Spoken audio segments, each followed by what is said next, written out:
ಇವ್ರು ನಮ್ಮ ಮನೆಯವರು. ನಮಸ್ಕಾರ.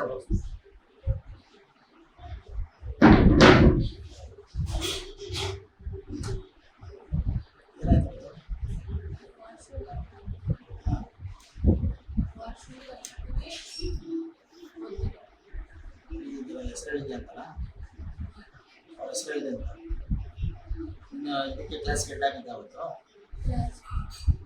ಲೀಡರ್ ಮಾಡ್ತಾರಲ್ಲ ಆ ಥರ ಕ್ಲಾಸ್ ಲೀಡರ್ ಆಗಿದೆ. ಅವ್ರ ಹೆಸರೆಲ್ಲ ಮಾಡಿದ್ದೆ, ಅದಕ್ಕೆ ಮಾಡಿದ್ದ ಅದರಿಂದ ಟಾರ್ಚರ್ ಕೊಡ್ತಿದ್ದಂತಲ್ಲ ಅವರು. ಅಲ್ಲಿಂದ ನಾವು ಇದು ಮಾಡ್ತಾಯಿದ್ರಾ?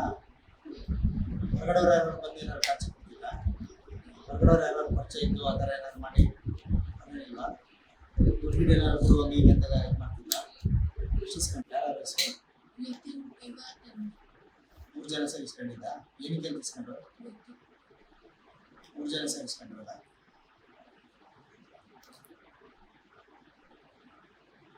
ಎಷ್ಟು ದಿನ ಹೇಳಿದ್ದಾರೆ ಸರ್? ಎಷ್ಟು ದಿನ ಎಷ್ಟು ಹೇಳಿದ್ದಾರೆ? ಇಲ್ಲಿ ಆರಾಮಾಗಿರ್ಲಿ ಅಂತ. ಸರ್ MLC ಮಾಡಿಸ್ತಿಲ್ವಾ ಅವಾಗ? MLC ನಾನು ಮಾಡಿಸ್ಲಿಲ್ಲ ಸರ್. ಅದೇ ಯಾಕಂದ್ರೆ ನಾನು ಆಕ್ಚುಲಿ ಸರ್ ಇದು ಹಿಂಗೆ ಹೇಳ್ತೀನಿ, ಹೇಳ್ಬಿಡಿ ಹಿಂಗೆ ಸರ್. ಇವತ್ತು ನಾವು ಏನು ಈ ಪ್ರಕರಣನ ಒಂದು ಯೂಟ್ಯೂಬ್ ಚಾನಲ್ಗಳಲ್ಲಿ ಮತ್ತು ಮಾಧ್ಯಮಗಳಲ್ಲಿ ನೋಡಿದಂಥ ಸಂದರ್ಭದಲ್ಲಿ ಏನು ಈ ಥರ ಅನಾಹುತ ಆಗಿದೆಯಲ್ಲ, ಏನಾಗಿರೋದು ಇದು ಅಂತೇಳಿ ನಾವು ನೋಡಿದ್ವಿ. ನೋಡಿ ಗಮನಿಸಿದಂಥ ಸಂದರ್ಭದಲ್ಲಿ ಈ ಥರ ಯಾರೋ 3 ಜನ ಹುಡುಗರು, ಅದೇ ಕ್ಲಾಸ್ನ ಹುಡುಗರು, ಕ್ಲಾಸ್ಮೇಟ್ಸ್ಗಳು ಒಂದು ಹುಡುಗರ ಮೇಲೆ ಹಲ್ಲೆ ಮಾಡಿ ಅವನು ಅರಣಿಯಾಗೆ ಪ್ರಾಬ್ಲಮ್ ಆಗಿ ಒಂದು ಅರಣಿಯನ್ನು ತೆಗೆದಿದ್ದಾರೆ ಅನ್ನೋ ಒಂದು ವಿಚಾರವಾಗಿ ನಾವು ಕೇಳಿ ಬಂದಾಗ, ಎಲ್ಲೋ ಕೆಲವು ಕಡೆ ಇಲ್ಲ ಇದೆಲ್ಲ ಆಗಿ ಚರ್ಚೆ ಆಗಿ ಅವರು ಶಾಲೆಯವರು ಕೂತು ಮಾತಾಡಿದಾರಂತೆ, ಕಾಂಪ್ರಮೈಸ್ ಆಗಿದ್ದಾರಂತೆ ಅನ್ನೋ ವಿಚಾರನ ತಿಳಿಸ್ತಂಥ ಸಂದರ್ಭದಲ್ಲಿ ನಾವು ಚರ್ಚೆ ಮಾಡಿದಾಗ ನಮ್ಮ ಸ್ನೇಹಿತರಾದಂಥ ರಂಗಪ್ಪ ಅವರು ಒಂದು ಊಟದಲ್ಲಿ ಸಿಕ್ತಂಥ ಸಂದರ್ಭದಲ್ಲಿ ಅವರು ನಮಗೆ ತಿಳಿಸ್ತಾರೆ, ಇಲ್ಲ ಯಾವುದೇ ರೀತಿಯ ಕಾಂಪ್ರಮೈಸ್ ಆಗಿಲ್ಲ, ಅವರು ಇನ್ನೂ ಅದರಲ್ಲಿ ಸಫರ್ ಮಾಡ್ತಾಯಿದ್ದಾರೆ, ಅವ್ರಿಗೆ ಯಾರೂ ಸಪೋರ್ಟ್ ಮಾಡ್ತಾಯಿಲ್ಲ, ಆ ಥರ ಪರಿಸ್ಥಿತಿ ಆಗಿದೆ, ಅವರ ನೋವನ್ನು ಅವರೇ ತಿಂತಾಯಿದ್ದಾರೆ, ಶಾಲೆಯವರಂತೂ ತಲೆನೇ ಕೆಡಿಸ್ಕೊಳ್ತಾ ಇಲ್ಲ ಅಂತ ಹೇಳುವಂಥ ಮಾತನ್ನು ನಮಗೆ ತಿಳಿಸ್ತಂಥ ಸಂದರ್ಭದಲ್ಲಿ ಇವತ್ತು ನಾವು ಅವ್ರ ಮನೆಗೆ ಬಂದು ನೋಡಿದಂಥ ಸಂದರ್ಭದಲ್ಲಿ ನಿಜಕ್ಕೂ ಕೂಡ ಕಣ್ಣಲ್ಲಿ ನೀರು ಬರ್ತದೆ.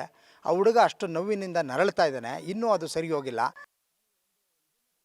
ಹೇಳಿದ್ರೆ ಅದ್ರ ಮನಸ್ಸಿಗೆ ಅದನ್ನು ನೆನೆಸ್ಕೊಳ್ಳೋಕ್ಕೆ ಒಂಥರ ಆಘಾತ ಆಗುತ್ತೆ. ಶಾಲಾ ಆಡಳಿತ ಏನು ಮಾಡ್ತಾಯಿದೆ? ಒಂದು ಶಾಲೆ ಒಳಗಡೆ ಬಾತ್ರೂಮ್ಗೆ ಕರ್ಕೊಂಡೋಗಿ 3 ಜನ ಏಕಾಏಕಿ ಹಲ್ಲೆಯನ್ನು ಮಾಡಿ ಆ ಒಂದು ಅರಣ್ಯನ ತೆಗೆಯುವಂಥ ಮಟ್ಟಿಗೆ ಒಂದು ಹಲ್ಲೆನ ಮಾಡಿದ್ದಾರೆ ಅಂತ ಹೇಳಿದ್ರೆ ಶಾಲಾ ಆಡಳಿತ ಏನು ಮಾಡ್ತಾಯಿತ್ತು? ಅಲ್ಲಿರ್ತಕ್ಕಂಥ ಪಿಯೋನ್ಗಳು ಏನು ಮಾಡ್ತಾಯಿದ್ರು? ಟೀಚರ್ಸ್ಗಳು ಏನು ಮಾಡ್ತಾಯಿದ್ರು? ಆ CCTV ಫುಟೇಜ್ನ ಸಂಪೂರ್ಣವಾಗಿ ಎಲ್ಲ ಶಾಲೆಗಳಲ್ಲೂ 1 ತಿಂಗಳ ತನಕನೂ ಫುಟೇಜ್ಗಳು ಇರುವಂಥದ್ದು ಕಾನೂನಿದೆ.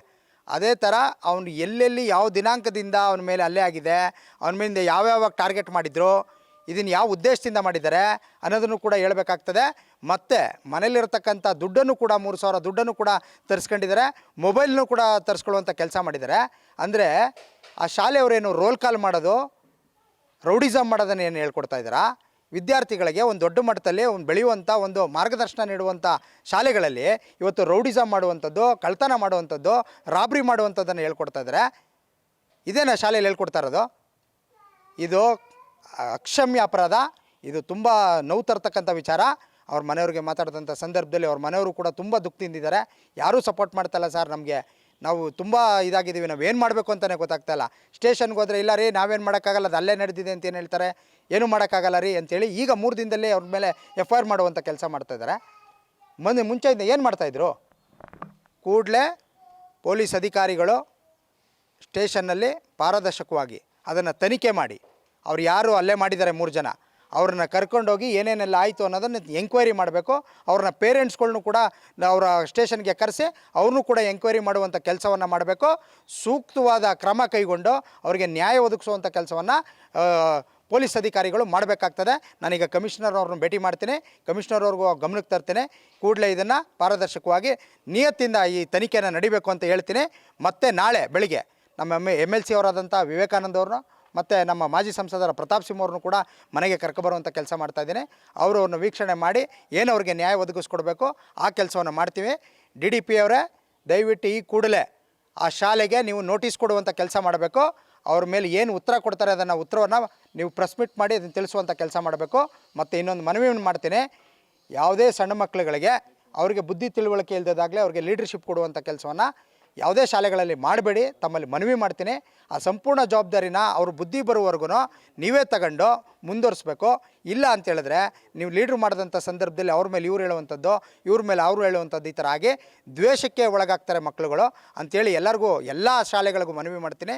ದಯವಿಟ್ಟು ಸಣ್ಣ ಮಕ್ಕಳುಗಳಿಗೆ ಲೀಡರ್ಶಿಪ್ ಕೊಡುವಂಥ ಕೆಲಸವನ್ನು ಮಾಡಬೇಡಿ. ಅವ್ರ ಬುದ್ಧಿ ತಿಳಿದ ಮೇಲೆ ಅವ್ರಿಗೆ ಲೀಡರ್ಶಿಪ್ ಕೊಡುವಂಥ ಕೆಲಸವನ್ನು ಮಾಡಿವಿ ಅಂತೇಳಿ ಮಾಧ್ಯಮದ ಮುಖಾಂತರ ನಾನು ಮನವಿಯನ್ನು ಮಾಡ್ತಾಯಿದ್ದೀನಿ.